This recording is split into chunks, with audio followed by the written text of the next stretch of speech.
Hello and welcome to today's Australian Water School webinar covering the past, the present, and the future of HEC RAS. I'm your host, Cray Price, and I'm excited to join you today for this very lively discussion and a nostalgic retro look back into the past and the way forward. But before we get into it, let's welcome you all first. 1,000 attendees from all around the world. It's phenomenal to see the turnout. Thank you so much for spending this time with us. We hope you enjoy this, and we hope we can make it as interactive as possible. Do participate in the chat line. So let's welcome our fellow presenters today, Mark Forrest and Evan O'Brien, frequent flyers with the Water School. How you doing this morning, this afternoon, Mark? Where are you joining us from today? Reno, Nevada. U.S.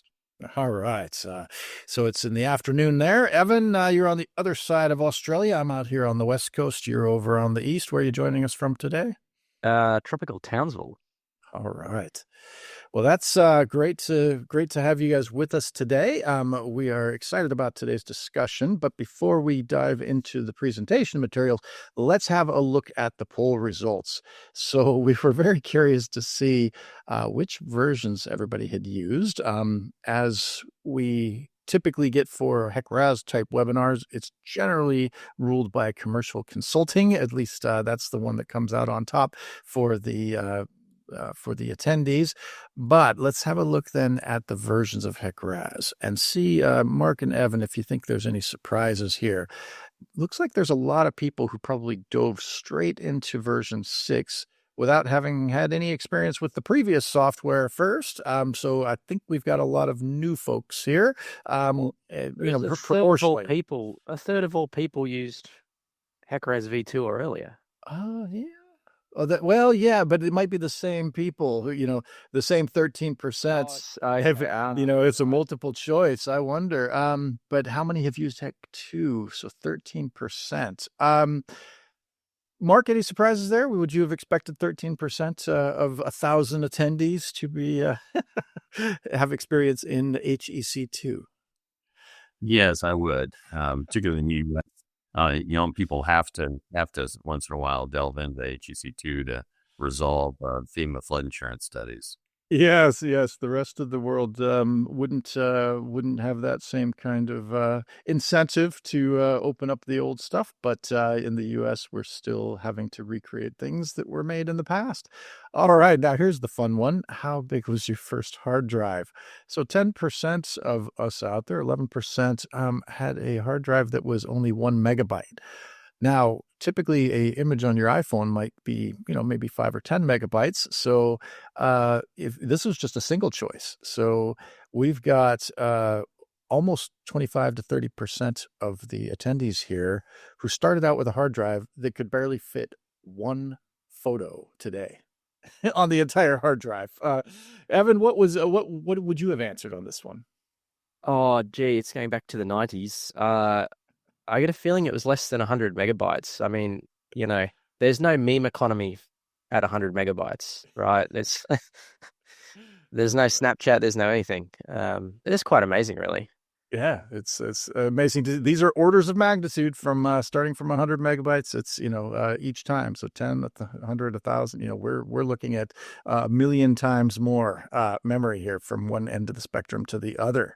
So I thought we'd have that highlighted quickly, but we'll have a few more fun topics like this as we roll forward. So with that, let me just explain how this is going to work while I start sharing my screen. The chat line in the background, we'll start out and have a little bit of nostalgia here with all of us. I think, Evan, you might be able to go back 20 years on HEC RAS. I can probably go back 30. Mark, maybe 40. We probably have some people in the background here attending who may be able to go all the way back to 50 years. HEC is about 50 years old, just a little older than that now. HEC RAS itself, the Windows version, is celebrating the 30th birthday, as you can see on our nice fancy cake here today. We are celebrating the 30th birthday, 1995 to 2025 today. So for this first bit, we'll have Mark share a couple of memories and experiences with us from the background here. Do participate if you can on the chat line and answer the same questions that I'll be asking Mark. Let us know what you think in the chat line, and then on the Q&A, put some questions in there that we'll address live at the end when we come back together for a panel discussion. Evan's going to be frantically typing away to answer any questions that you might have. And again, there are a lot of people attending this that could probably be here presenting as well. And so, we'd like to have your input and keep this as interactive as possible. So our outline today, we are going to go into the past, and that's what it looked like in the past, mainframes and punch card readers. You see the punch cards in the machine there. We're going to then talk about the present, which is what it looks like today. If you wanted to browse through the HEC RAS documentation, everything's digital, it's electronic, no paper anymore, not even PDF files for the manuals anymore. That's the present where we're at. And now the future. Now, never mind that this future here was 2015, I guess, in the picture. That came and went, and we still don't have our hoverboards, but the future can unfold in different unexpected ways, including this RAS 2025 version that we'll talk about today. So there's a bit of confusion. That's why we're hosting this webinar today. A bit of confusion on why there are two versions out there. One you can't quite use yet in its full capacity. What are we doing? Where are we going? Why are we still teaching classes on the legacy version when we know the 2025 version is coming out? Those are the questions that we've had people pose to us at the water school, and that's what we want to answer for you today. Now, this is something that Evan has put together for us, these slides that cover a little bit about the history, and then just some really simple bullet points as to where we are today with this. Where have we come from along this journey? And it started out with this massive Mississippi Basin physical model. When you see a link here, these are going to be live links. I'll post the PDF of this presentation as well so that you can go to these links and learn more about this, but not just these external websites that we want you to go to get this information. Try going to the Australian Water School webinars as well, including this one, a little nod to Olivia Newton-John, our fellow Australian here, physical modeling. In that physical modeling webinar, free webinar for you to watch, we did have one of the custodians of the current Mississippi River Basin model walk us through and give us a guided tour of it. So if you want to see where all this came from during the physical modeling, have a look at that one. We also covered some history of some of the physical models that were used to size riprap. And we went all the way back to some actual flood events back in the 1700s that sparked some of the interest in hydraulic modeling. And so if you want to have a look at that history, that's webinar number 123. So our Australian Water School webinars are numbered, so you should just be able to go to the Water School's YouTube channel and find the number from there. So it's 123 and 192. Highly recommend you watch those. Now, let's talk about HEC. Now, the purists, I may slip here a few times today and call it HEC. For the purists, it is 3 syllables, not 1. And I think most of the time when I hear Mark talking, that's the way it comes across, as 3 syllables. So I sometimes feel like I'm being a little bit sacrilegious when I say HEC 2 and HEC RAS, but that's the way it is. So the HEC. A lot of times in the U.S., we talk about H&H, hydrology and hydraulics. That is something that has 2 different meanings. So the H in HEC, what does it stand for? Hydrology or hydraulics? Well, what do you think? That depends here in the U.S. Well, back in the U.S., it depends on the actual federal agency that's running HEC. There are the hydraulic engineering circulars for the transportation department and the hydrologic engineering center. So the H's and H's stand for something different. Let's talk about the HEC. There's the HEC offices right there through the Google Earth view, and it's up on the 2nd floor. Now, here's a quiz question for everybody, and maybe Mark, if you've been there to the office, when you stand up there and start walking up the stairs, if you go in the wrong entrance right next door, what are they up on top of? What's down below? They sit on the second floor. What's down below? Yeah, the other research arm of the Army Corps of Engineers is what is now ERDIC. It used to be the Waterways Experiment Station. And Gary Brunner told me the story once that the Waterways used to refer to HEC as the little shop above the shoe store. Okay. All right. Well, I checked on Google Maps and it's above just about everything. There are about 10 different stores down there, a kava shop, all sorts of things. The one that I noticed here, there's the unmarked door that you go in. I was up there in 2019, went and walked up the stairs. You can't see any logo on the door there. There's the Corps of Engineers. And right next to it, if you walk in the wrong door, you go into a wine bar. So that's in addition to the shoe store. So if you want to stop and grab yourself a good wine on the way, maybe from Napa Valley close by, there it is. So let's go back in time now and talk about HEC packages. We've got 1 through 6 here. I believe they stopped at 6. I don't think there's a 7, 8, 9. If you see HEC 13 and 18 and 23, those are not the Hydrologic Engineering Center. Those are hydraulic engineering circulars from the Transport Department. The HEC packages we're talking about from the Corps of Engineers are 1, 2, 3, 4, 5, and 6. Number 1 turned into HMS, the Hydrologic Modeling System, which is rainfall and runoff. 2 turned into water surface profiles, basically, in the beginning, and was then HEC RAS. The rest of them, 3, 4, 5, and 6, I'm not really sure what happened to 3 and 4, where those ended up. You can, if somebody knows, tell me where the code went, but I know 5 went to the ResSim and 6 is actually built into HEC RAS now. So that's where we're at. We're only going to focus today on HEC2 and HEC RAS. And if you want a background on each of the other software packages, go to surfacewater.biz/HEC. So when I was up there in 2019 in the offices, I saw these posters on the board, and I just snapped a picture of them. You can tell they're not scanned very well. If anybody has the PDFs of these, I would love to see them in a better detail. A lot more text than you'll be able to read, but again, this is down on that link that you see where you can download these and get a closer look at the history of the HEC. Now, Leah Adams, the director of the HEC at the moment, sent me this photo overnight and of the HEC staff back in 1967. And so that was... this is the original crew back in the day. It has expanded quite a bit, and she also sent me this photo of the current team. And a lot of these faces we've had on our previous webinars before. You may recognize some of the names as contributors to either HEC RAS, HEC HMS, and some of the other software that we might get involved with, LifeSim and some other things like that. So as we get back into the past, this is what it used to look like. You can see these codes pointed out. The GR, the ground points that you see there, each of these, a station elevation point, up to 100 of them you could have back in the day. These would get printed out. You'd see them rolling across on a DOS screen. Then, when I was sitting in a computer lab, I remember at UC Berkeley, I was there doing a master's project, and we had been compiling Fortran code, running HEC2 and HEC6, and some adaptations of those that we were customizing.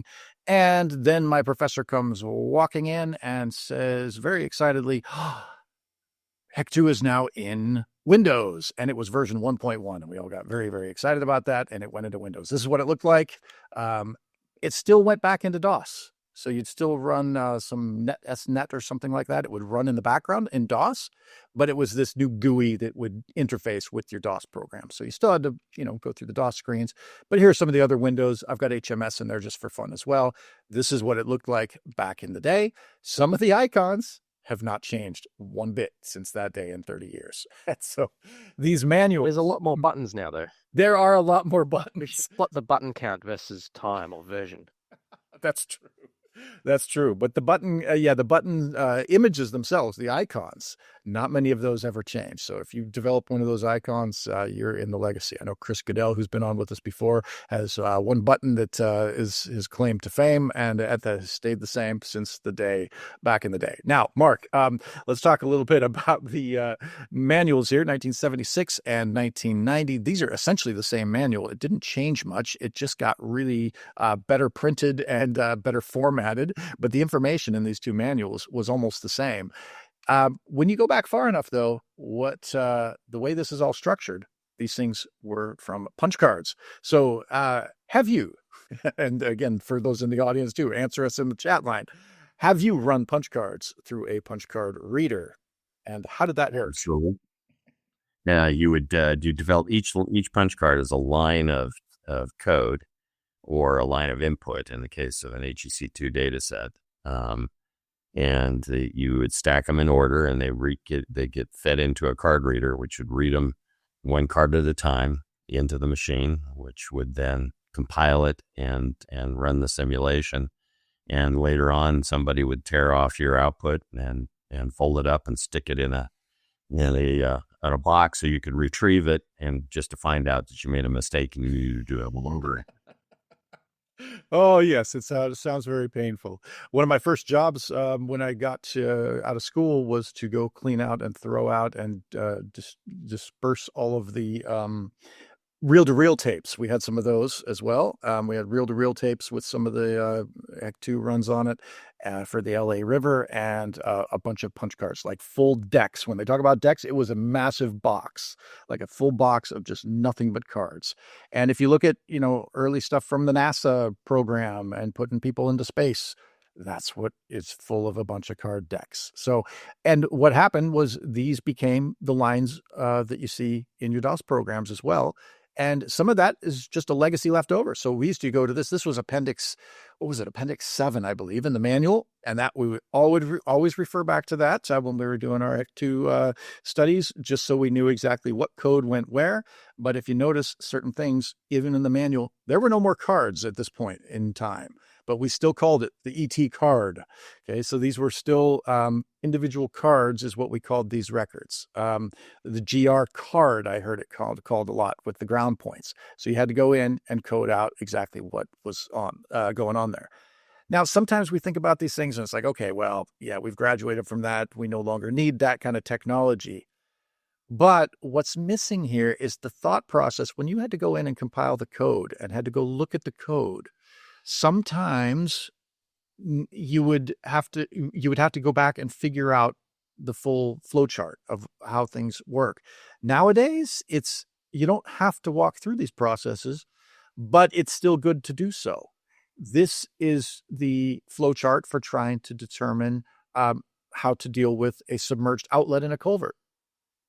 When we're looking at results and when you're troubleshooting results and you're trying to figure out flow profiles, it is still relevant. It's still worth thinking this process through to try and figure out, is this behaving correctly in my model? So even though it looks old and outdated and archaic, some of these things are still useful. So in some of these manuals, which I've included in that hydroschool.org/HEC link, those are available to download for PDFs as in PDF format. So I'll include a few of these.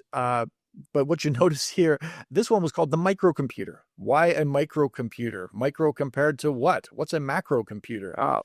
Oh, Evan, you've got an answer for us. I don't, but there's 3 people who have just outed themselves on the chat as being experienced enough to have used punch cards. Okay, good. And I'm sure they know the answer. Yeah. Is everyone muted or? Yeah. We just do those chats through. We've had some bad experiences trying to get people's sound on, so we use those through the chat. But if you're in the background, why microcomputer? Please chime in. Well, John Burge tells me he was using a computer that took up a whole room. There we go. That's a macrocomputer. That's the mainframe. And just in 1 year, they went from August 1987 for this manual, calling it a microcomputer, and then boom, personal computer. Here is your PC. So this next one, just a year later, this training document for HEC2 is now on a personal computer. So still had mainframes. My first CAD class, everybody worked off the same mainframe in the middle of the room, and we just all docked into it. And then we've got another manual here about the next generation software, which was everything coming into Windows. So this was our Windows introduction here for HMS and RAS. So a quick couple funny things before we get into the guts of what we want to talk about with where HEC RAS is today and where we're heading. These 3 manuals here, 2010, 2016, 2024. These are just specific dates on these manuals, but these were the standard manuals and the standard covers of the manuals for about 15 years. And And even when we had much better graphics we could have come up with and put on here, I think out of nostalgia's sake, these images stayed on here. This person here talking on the phone was there for 15 years, even while we had much better animations that we could have put even with 2D on there. So let's have a look at these. I thought maybe this first one was a kid's drawing. And it's like, oh, isn't that cute? Somebody let their kid draw. I guess we don't have the big ballroom needs to be there. I won't get into that. It needs to be beside that if that's a Capitol building. But the reason I think this is not a kid's drawing, and maybe you can answer us this question too in the chat line. Why do I think this is not a kid's drawing? Because I think when they made this is what I used to do when I worked for an architect and was manual drafting and had to scrape off the things when I had to erase stuff on the on that different types of Mylar paper and the eraser. And I think Mark has a story about an eraser shield that has 20,000 impressions now on LinkedIn. Different gadgets we used to use when we were manual drafting, and one of them was cutting out stickers to make patterns. And I think this was a sticker cutout to make a pattern where it was like somebody did it. Have you done that, Mark? I have indeed. And I think before we move too far forward, one of the things that I think is helpful to understand is why did they go to the next generation software packages from the HEC2 and HEC1 data formats. And the key to that was Windows. And when you were running HEC2, you had a very difficult time trying to visualize your input. And the only way you could plot a cross-section or a profile in HEC2 was to call for a line printer plot. So it created a whole page that was just X's to try to simulate what the cross-section looked like. Nothing, every data point had to be manually entered one character at a time. So when we moved to when Windows came out and you could visualize your data in a graphical format, like you can see here, it opened up a whole new world for hydrologic and hydraulic modeling when you could actually have a graphical interface that could allow you to visualize your data in that graphical form. And that was one of the primary reasons for moving from the HEC1 to HEC HMS and 2 to RAS, was to take advantage of what Windows now opened up. Prior to that, it was a green screen that you could only see 40 characters at a time across. You had to scroll back and forth to see all 80 characters.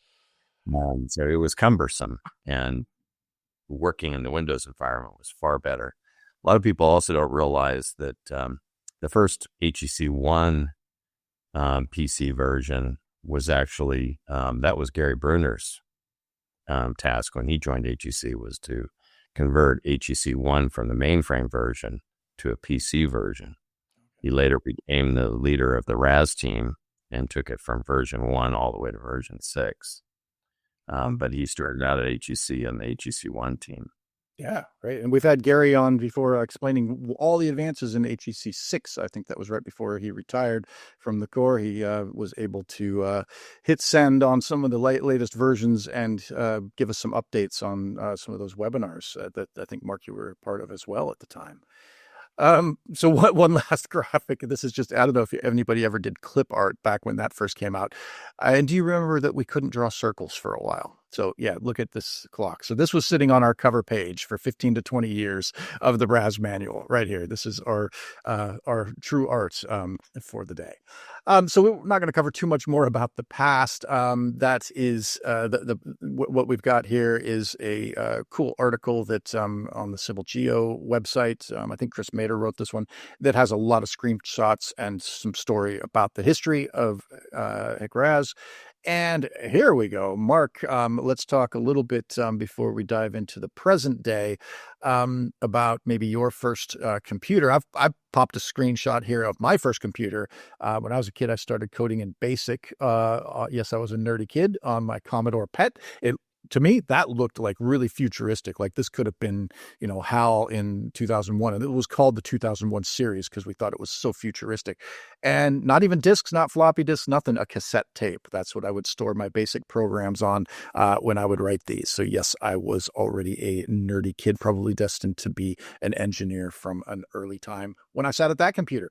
Mark, your first computer, and any comments that I think you've done a little bit of a rundown on how much memory that might have had and what it would take to store that amount of memory these days and what it might cost. Thoughts on that? Yeah, absolutely. So what you see obviously in the upper left is a typical HEC1 data set, input output set, but the information was stored on floppy drives. So you see three different types there. I think the largest one was the original floppies that were 9 inches. Then what became more common was the 5 1/4, which is the orange one you see in the middle. It cost about $20 for a box of those, and they would store 512K per Kilobytes. disk.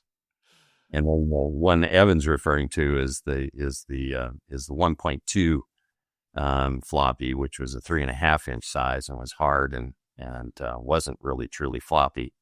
But I started on a mainframe with punch cards, and then went to interactive terminals, which was better than sliced bread at that point, because you didn't have to deal with cards, and you sit at typically in the university's computer lab on an interactive terminal. But the first PCs we had available to actually be able to do the work in the office looked exactly like the one in the lower right. That's a IBM PC XT. You can see the floppy drive in the middle. And on the right-hand side was a 20 megabyte hard drive. Wow. And 20 megabytes. Yeah, they were big and they were heavy. They cost about $500. So one photo from my phone would fill that entire hard drive, and DOS could only see 20 megabytes at a time. So when the 40 megabyte hard drives came out, we thought we were really cooking with gas. DOS had to catch up to that. It had to partition and do physical drives. And you couldn't move the computer because they were spinning drives, and you had to park turn it off and park the heads on the computer before you moved it. Otherwise, you would force the heads to touch the platter. You'd gouge it out, and I failed a couple of hard drives that way. Yes. Any comments on the cost though? Like what would it cost these days per megabyte? Yeah, one of the reasons why the code was written in HEC 1 and 2 originally, the way it was, is to be space efficient, because it was very expensive to store data. Data storage was incredibly expensive. So an example is that my new iPhone has 256 gigabytes. The cost that was a 20 megabyte hard drive. So if you were to do the math on what that cost at that time compared to what it would cost you to have 256 gigabytes, is about $6 million. So do the perspective, and you can do the math if you don't believe me, but that's how expensive storage was in the mid 1980s. And that's the reason why they wrote the code to be so space efficient.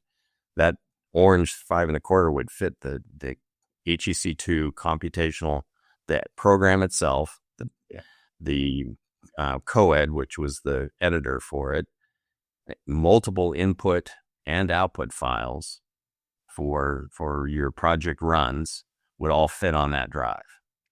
But not a single picture of your kids. Not a single picture of your kids these days. Oh, that's funny. So maybe we might post in the background, just a couple of details on that. The thing that Mark's been talking about. Okay, so let's go in and hit the present now. So we've got the past here. Again, a couple of links to the official course website here, where they've got a bit on the past. And now let's move then into the present. I did want to just mention briefly here over the last few years, as these new versions keep coming out, we saw that most people have started on version 6, and a few people have got through, with version 5. It doesn't mean that they've been completely superseded. The code is pretty much the same still, and the validation studies still hold. Mark, anything you wanted to add about that? Sure. So this is one of the things that Gary Berner insisted on when they developed the two-dimensional model. Is there's a lot of tools out there in the industry. Some of them proprietary, some of them are public domain, but not a lot of them have gone through the effort of validating that the software, the computational processes are reproducible against observed data. So there's the benchmarking study on the right. The UK did a benchmarking study of two-dimensional models that were developed in Europe, and there were quite a few of them out there. So they wanted to know, how did they compare to one another? Did they produce similar results for the same set of data sets? So they developed, I think, around 20 different data sets for either physical models or real world settings, and then ran each one of those tools using their best practices for that tool, and then compared the results to one another. So HEC RAS did the same thing. The RAS team ran all the ones they were able to. Some of them had pipes in them, for example, and at the time this study was done, the pipes weren't in there. So they could run the majority of those test data sets, but not all of them, and then compared them against those results. Well, that doesn't tell you, is the answer right? It only tells you, how does it compare to another tool that's trying to solve the same problem. That's a benchmarking study. The one on the left is the validation study. So now it's the question of, will the tool, will the computational processes replicate the core equations or laboratory data sets for a variety of different hydraulic problems: the sudden expansion, the sudden contraction, the really tight bend, super elevation around a tight bend. There's a whole range of test data sets in that validation study in RD52. It's a worthwhile read. If you haven't looked at it, you should download it and take a look at it. But they do a really good comparison between how the model, what the model results are compared to the actual real world solution. Keeping in mind, though, that it is there are some settings like the tight bend, a really tight super elevation around a bend. That's really a three-dimensional problem.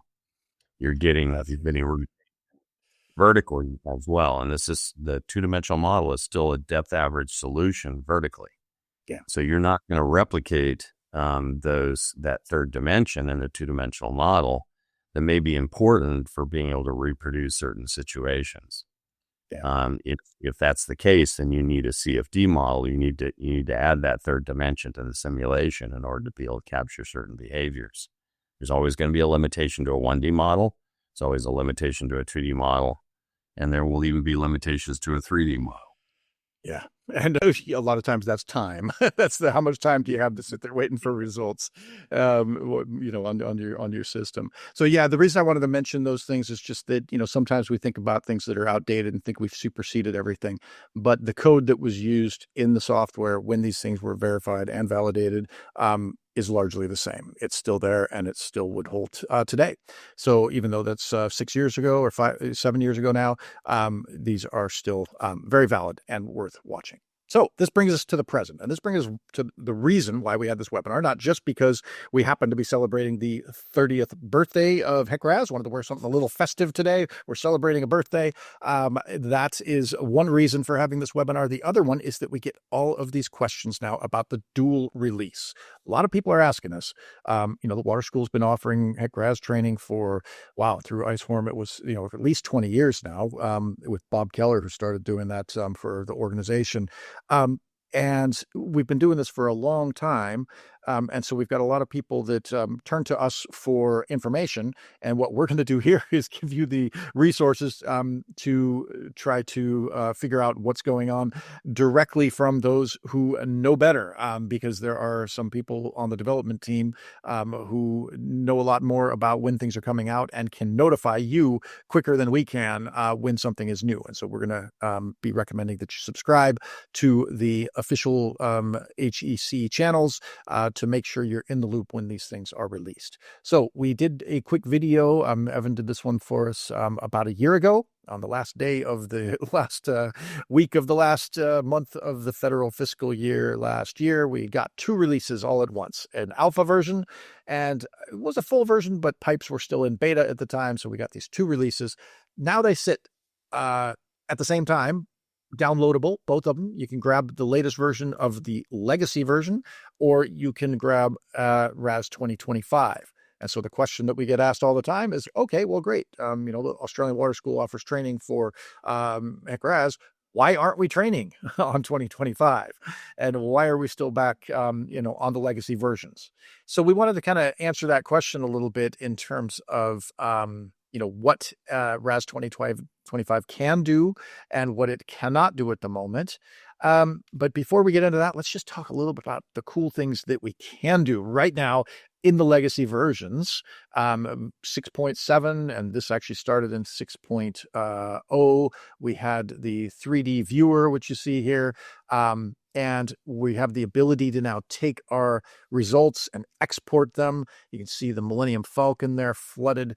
That's from a tutorial model that's on the RAS Solution channel. You can build that yourself. This is publicly available data. It's all for free. You can follow along with the videos that are there online, where we stepped through flooding Disneyland with, it's actually in a dam breach floodplain and maybe in a big tsunami floodplain if you got a big enough one.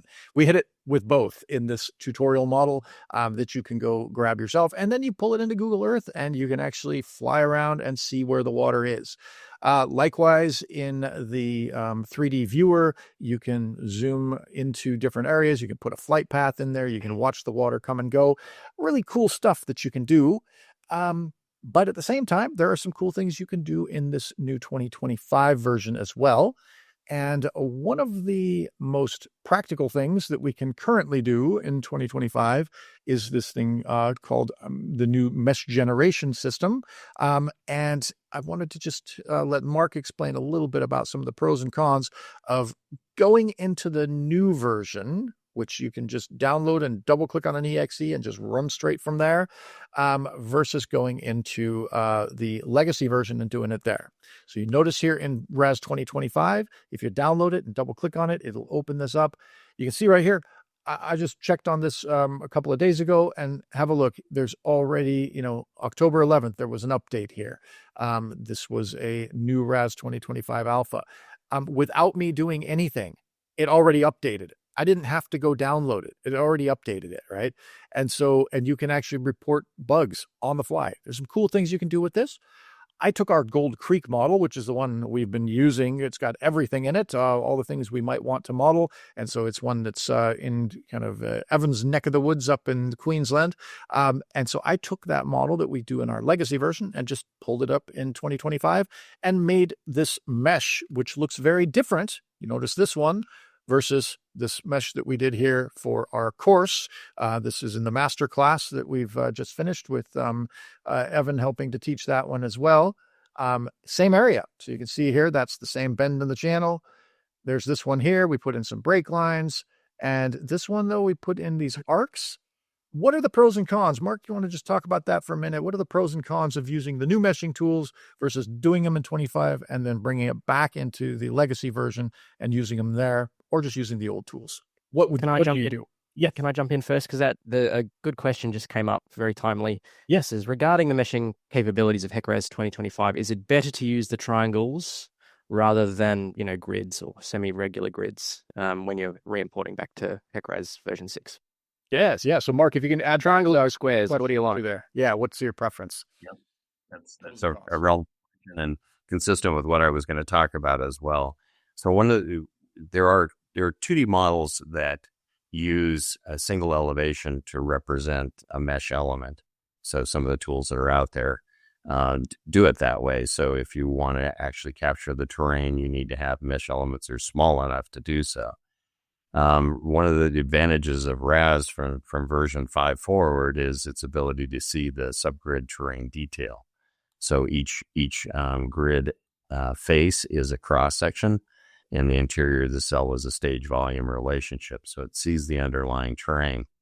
So the key with modeling with RAS is having the mesh be able to pick up the terrain features with sufficient detail, and to have small enough grid cells in areas where the velocity distribution needs to be correctly captured.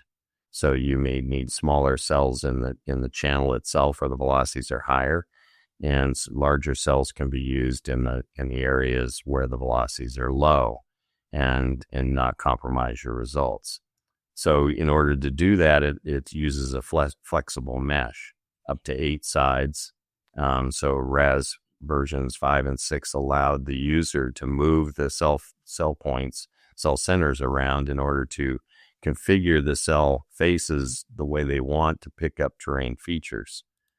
You can see some examples in what Craig's got up there now of where cell faces were put at the top of a terrain feature where there was an elevation drop to capture those correctly. The challenge with the 2025 version is that it's not a flexible mesh. It's not an unstructured. It's a structured mesh, not an unstructured mesh. So you can use rectangles in the channel and triangles elsewhere.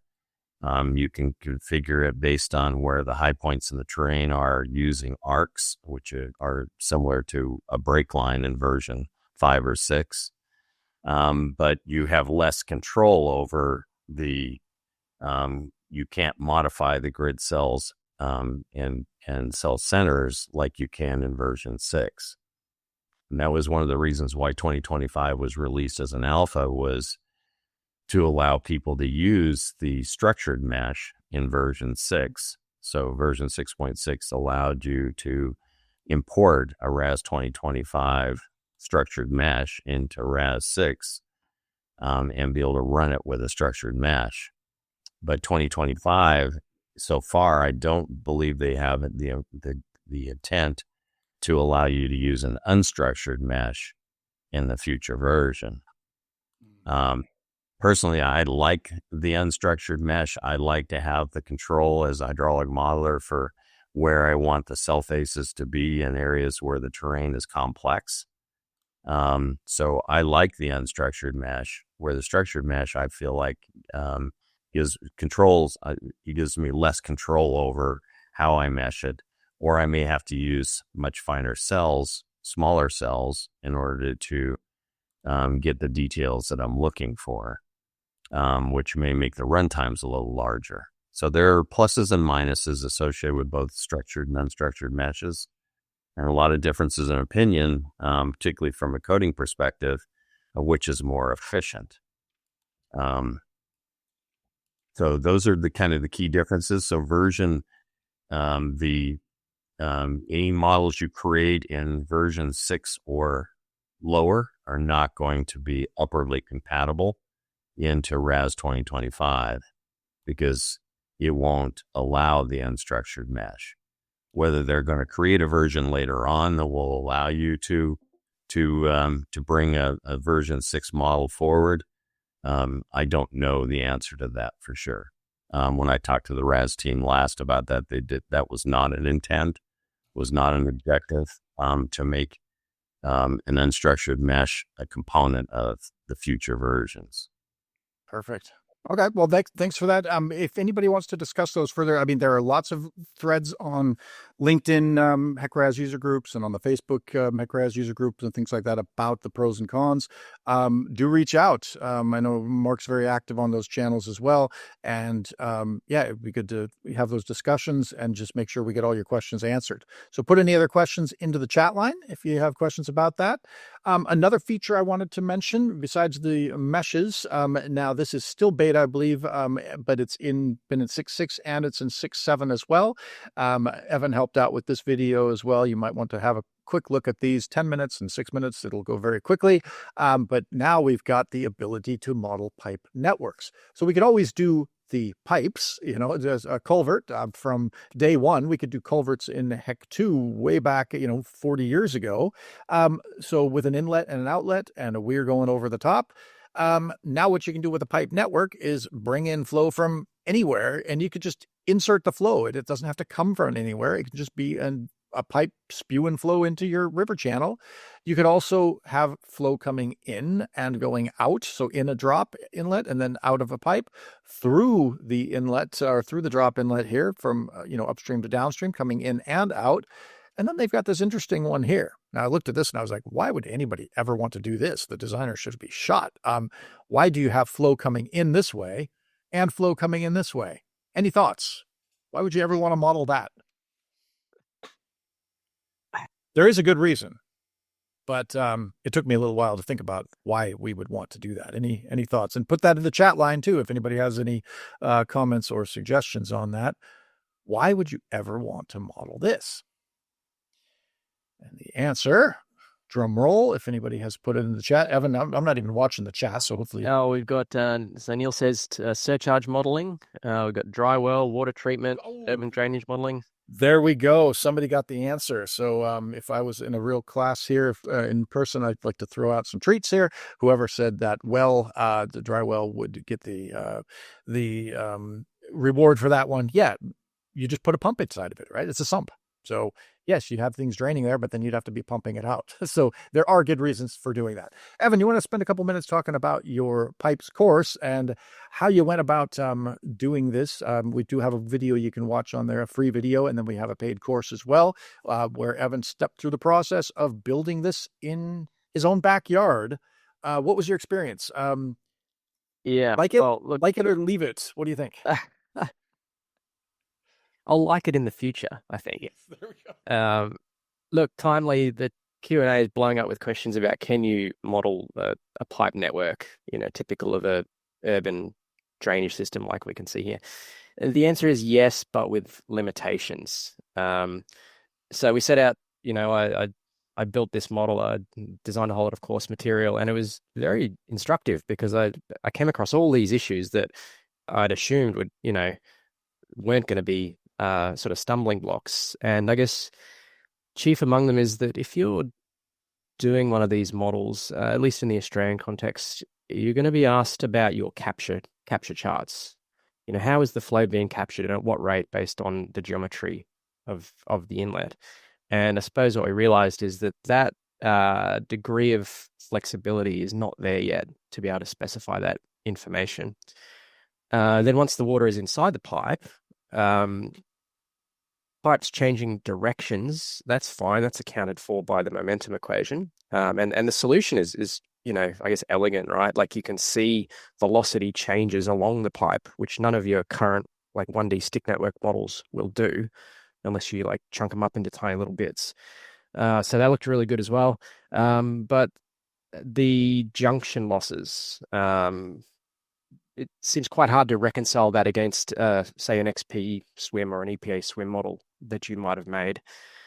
So I suppose if I was modeling an existing overland system and I had this data and the client said, oh, can you put that in? And I could say, yeah, look, it won't give us a detailed answer at this time, but it'll help, figure out how much water remains overland. I'd probably be happy enough to do it. I don't think I'd be keen to go and do a detailed design activity just yet. Yeah, well, it's on beta, so hopefully, I'm not sure when the next update will be on this one, if they're going to validate it.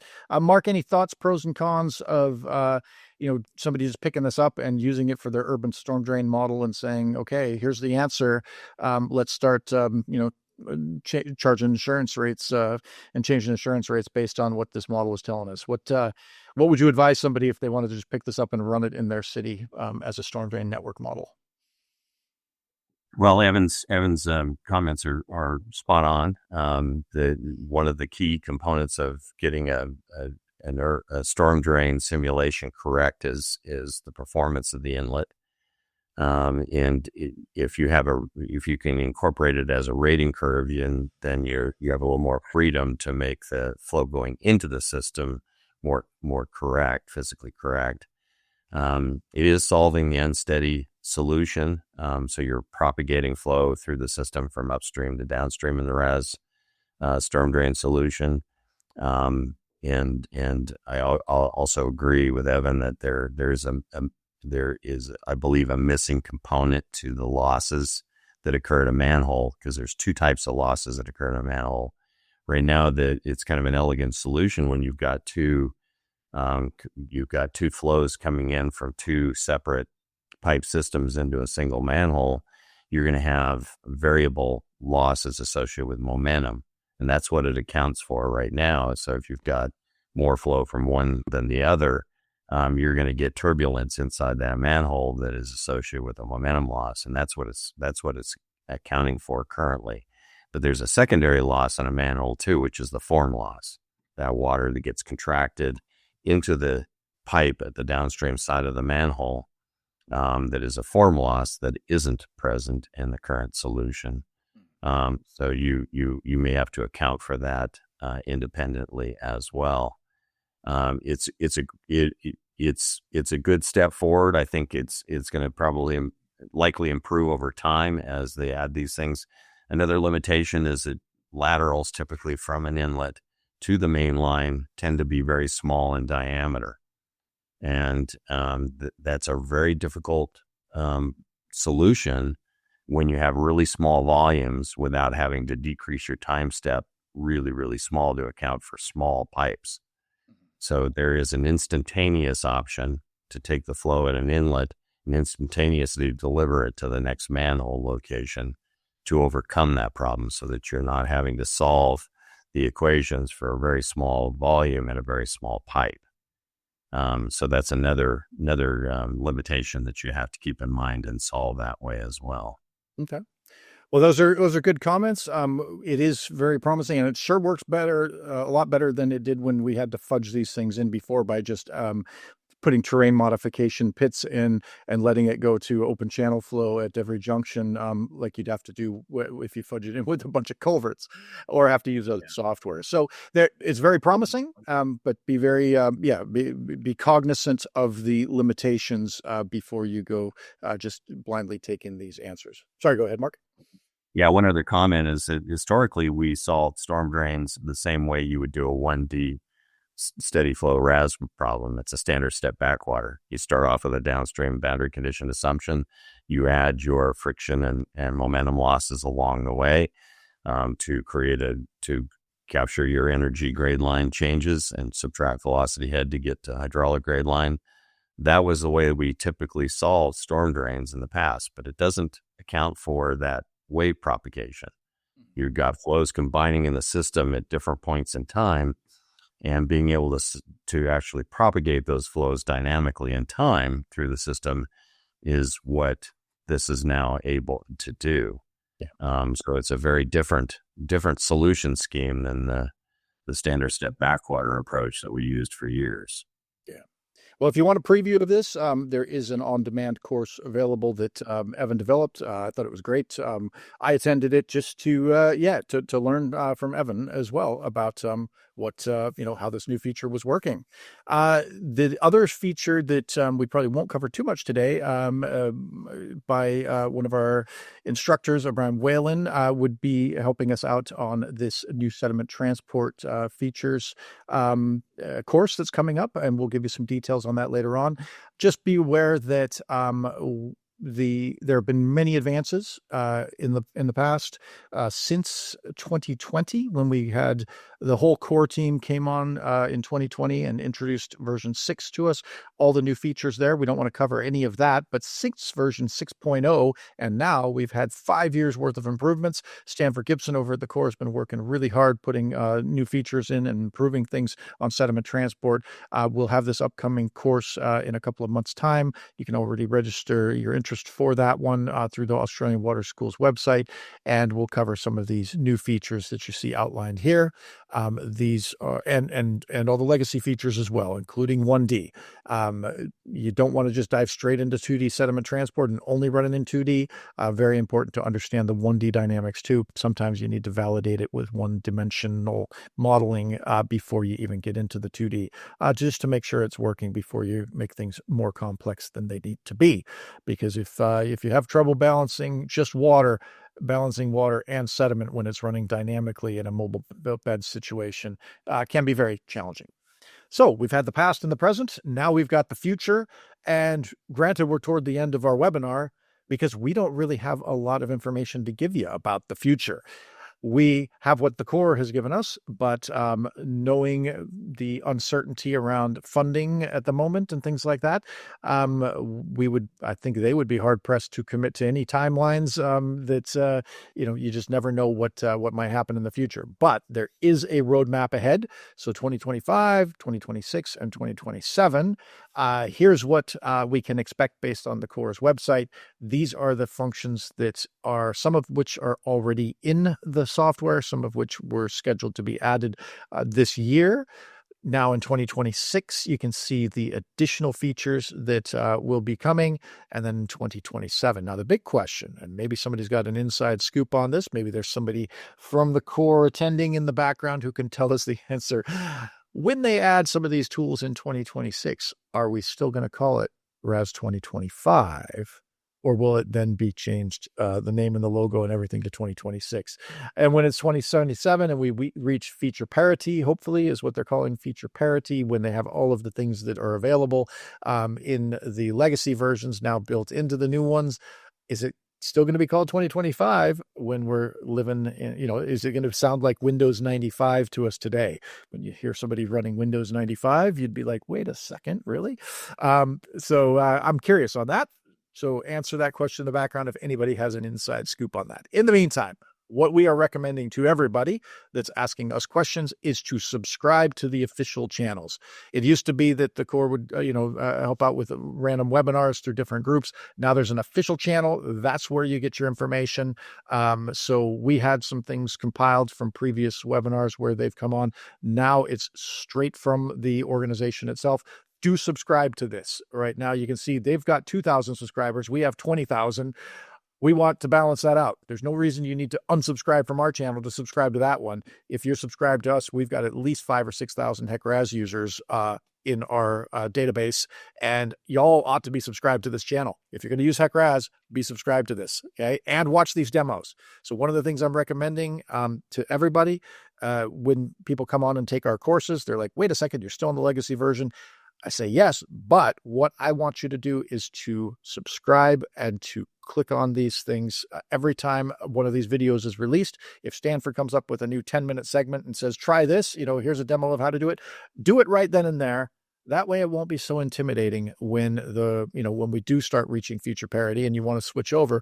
You've already done things. You're already comfortable going back and forth with the meshing tools and things like that. So every time something like this is released, give it a shot.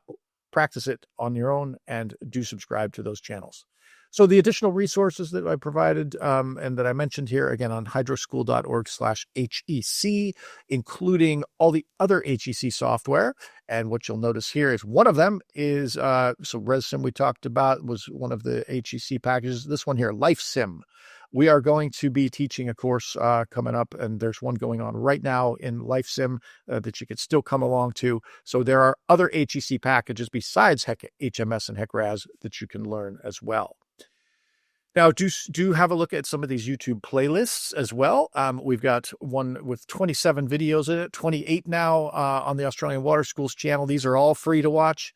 On the RAS Solution channel, you've got the Full Momentum podcast, 43 episodes, gates and turbulence and anything you might want to know about HEC RAS. Have a look at those. If you wanted to run that Disneyland model, that's a start to finish model. And we also do a wish list for bugs and glitches and fixes and tips and tricks and things like that I think would be handy to add. And so if you agree, then, you can submit some of those to the Corps. Now, Mark, I didn't warn you about this one. The all-time top-viewed Australian Water School webinar. 10 years ago, we sat around and we're talking with a fellow named Trevor Pillar, who has helped out with a few of our webinars in the meantime, and with the late Bob Keller, who we just lost last year, who's a excellent professor. He was the one I teamed up with when we first started teaching 2D modeling. Had a great experience doing live courses through Iceworm at the time and coming onto this webinar. I sat there in my garage, so here's a little retro flashback. I hadn't even heard of Zoom, so this is 10 years ago. And so I downloaded Zoom to get on this webinar that Trevor had set up for us, and we didn't have any virtual backgrounds or anything. So when I come back in here, you can see what I've got here is a projector. There I go. I just leaned into the projector right there. You see that? So I've got a projector sitting in front of me in my garage, and that's my screen in the background. So, Mark, thanks for coming on for some of those webinars. When we do these things, there's a lot of things I get disappointed about in the world today, things that are really disheartening. Just I got to admit, I get down about some of the, the politics and things that are going on. But one of the things that enlivens me, that lifts me up, is this community. And when you think about what we've got here, 1,000 people coming on, and Mark, this is, I'm going to be at the Metallica concert on Saturday here. Finally, they canceled it back in 2020. They're coming here. There's going to be 60,000 people crammed into Optus Stadium. Your video there from 10 years ago beats Metallica. Okay. So we have had that many people watch that video. Thoughts on, where you were back when you had your 20 megabyte hard drive. Could you ever have imagined, 60,000 people, your little, debut on HEC RAS webinars, getting out to 60,000 people who could watch it, and 1,000 people joining us live all today? Thoughts on that? Could not have imagined that, but obviously it is a tool that is so incredibly important, and it's also important to know that Gary Brunner also won the ASCE's Venti Chow Award for his contributions to the industry because of his leadership on versions 1 through 6 of RAS. Literally has changed the way that we do our work, and quite frankly saved a lot of lives, has developed a lot of really good information that allows us to manage our floodplains with much more confidence. So it's an incredibly valuable tool. Yeah. And there's a lot of really good minds at HEC that have made that happen.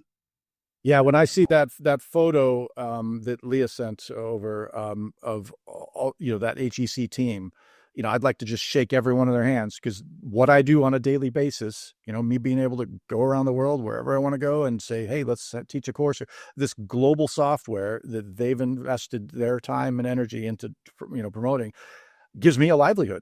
This is what I use on a daily basis. All the mines, that I work on out here in Western Australia, trying to keep the equipment safe and the people safe.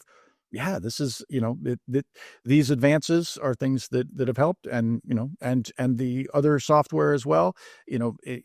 Each software package, when you see one doing one thing and adding features, they make each other better as well.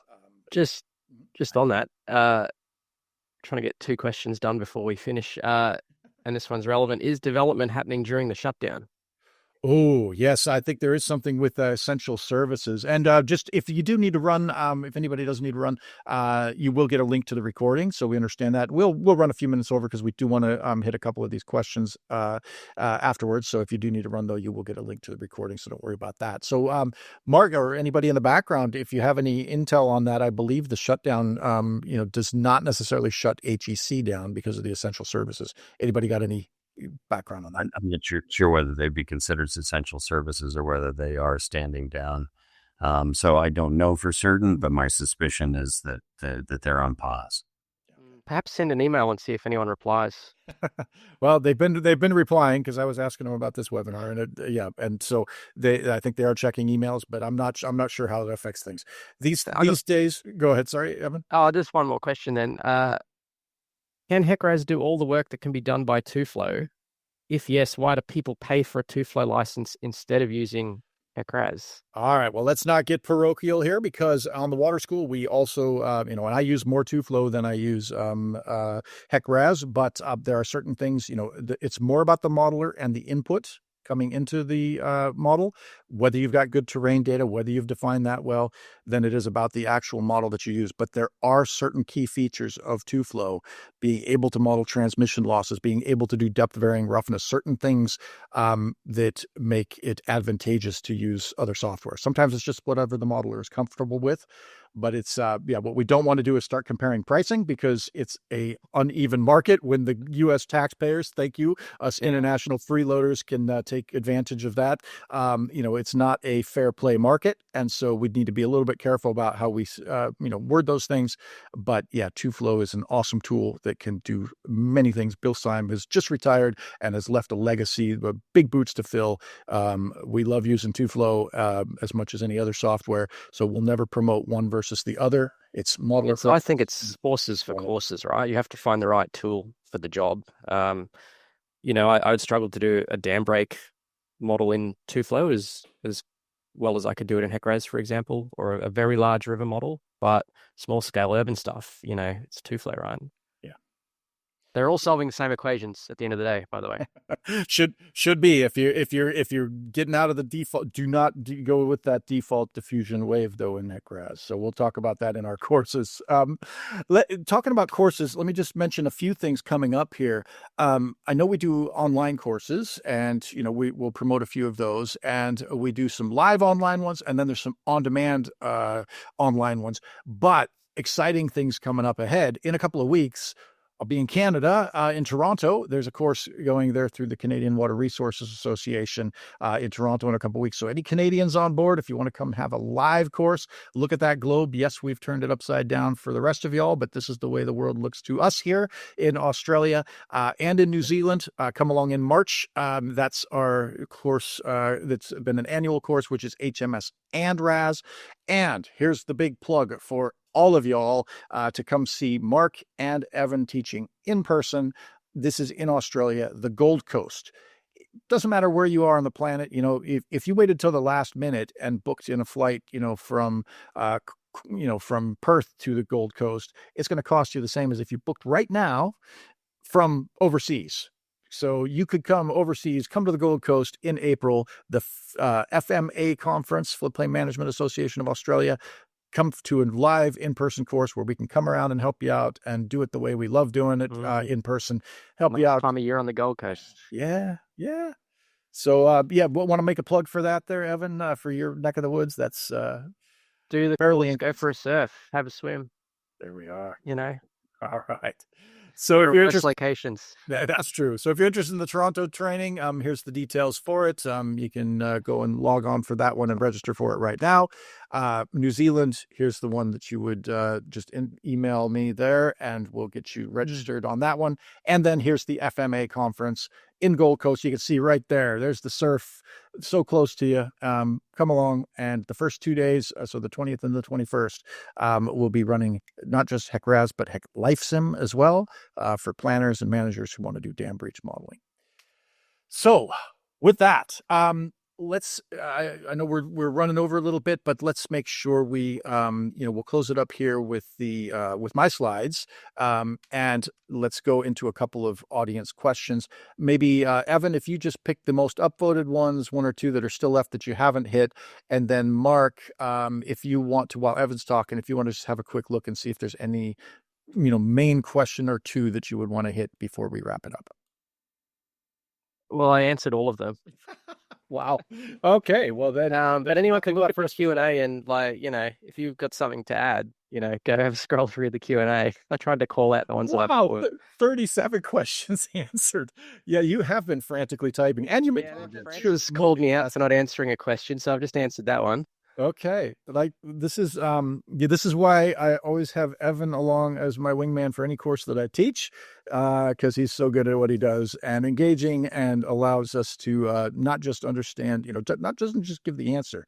He'll give you a little meme that explains the answer too. That's Evan's style. So I appreciate that. Anything you wanted to highlight, because again, the people watching the YouTube recording won't see these. Anything you wanted to highlight for the viewers? About rain on mesh, and I think it's I think this is one of the things that we've done a lot of this using RAS. Is it's important to note that you can incorporate a moving storm, so each cell within your rainfall data set is a unique time series, which allows you to simulate a moving storm event that you can reconstruct from radar data. And apply that rainfall that is temporally and spatially specific to a very spatially specific loss on the ground. So it makes a very powerful rainfall runoff model. And there are 3 different loss functions within RAS to allow you to simulate the losses in the runoff. And then you're dynamically routing that runoff as a hydraulic solution.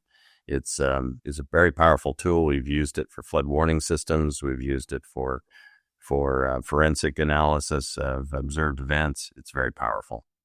Yeah. No, awesome. And we've got a couple of Rain on Grid webinars, not just for HEC RAS, but for TUFLOW as well. The Australian Water School webinars on Rain on Grid, what you'll notice is that radon grid has all the same issues. It doesn't matter what tool you use, you're going to have the same problem trying to represent shallow flows across big grids. It's going to be challenging no matter what you do. And validating and calibrating is absolutely key, because I can make my radon grid results give you whatever peak. You tell me the peak flow, and I will use reasonable numbers, and I can give you that peak flow. So you can make it do what you want it to do. So if you don't validate it, don't calibrate. If you just run it out of the box and say, this is my peak flow, it doesn't mean anything. So always check it against something realistic. Give it a reality check. Evan, anything else on the chat line? If not, we'll probably start wrapping it up here. Let's just do some closing remarks while we pull up a couple of slides for the upcoming things. It'll give you a little QR code that you can register for some courses that we'll get involved with here. You'll hear some of these same voices here on structures with HEC RAS. We've just finished a HEC RAS Essentials course, so 3 sessions that get you the bare basics of running HEC RAS, a masterclass that gets you into some of the more detailed analysis, some advanced skills on editing terrains and things like that. And then structures. That's coming up in December. We're going to talk about the new bridge methods and a couple of different things that you can do with weirs and bridges and culverts. So with that, then let's have you guys do closing remarks. Evan, anything you wanted to send with people, with the attendees, as a take-home message? HEC RAS is an amazing gift from the American taxpayer. It's I still pay my taxes. I've been here 15 years. I still go around my taxes. So well, every time you open it, you need to say a silent thanks to the people and the funding that made it possible for you to use so readily. Awesome. Thanks for that plug. Yes, let's hope it continues. Things are uncertain these days. Mark, closing remarks. Bring it home for us. Yeah, the only thing I'd to add is it is an amazing tool with an amazing team. I've been fortunate to have spent about 6 months at HEC working on a Corps of Engineers project with them and watching them work. They are a very dedicated group of people who are doing really challenging work, and their objective is to get it right. So it is a very powerful tool, but it's due to a team of people who are working very hard to make it defensible and reproducible. Yeah, thanks. And all kudos to them. When we come on and we start talking about HEC RAS, and the software as users, we all credits to those who could have come on today, due to some limitations. We're not able to have the developers on themselves, but they're the ones who we recommend you subscribe to their channels and watch what's happening there, in addition to the users like us, because we will test it. We will find the bugs. We will find the glitches and find the fixes. We'll run enough models through these where we'll put it through the ringer.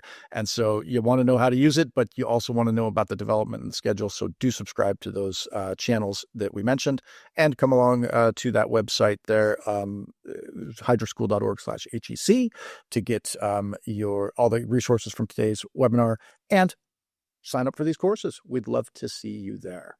So with that, it's been a fun little journey down through the past, making me feel really, really old at the moment by looking at some of those slides. I've enjoyed the discussion with you, Mark and Evan. Thanks so much for contributing your time today. Thanks to all the attendees for coming along. We hope your water modeling journey is a successful one and a rewarding one for you. So with that, we'll sign off for today. We'll see you next time with the Australian Water School. Bye-bye.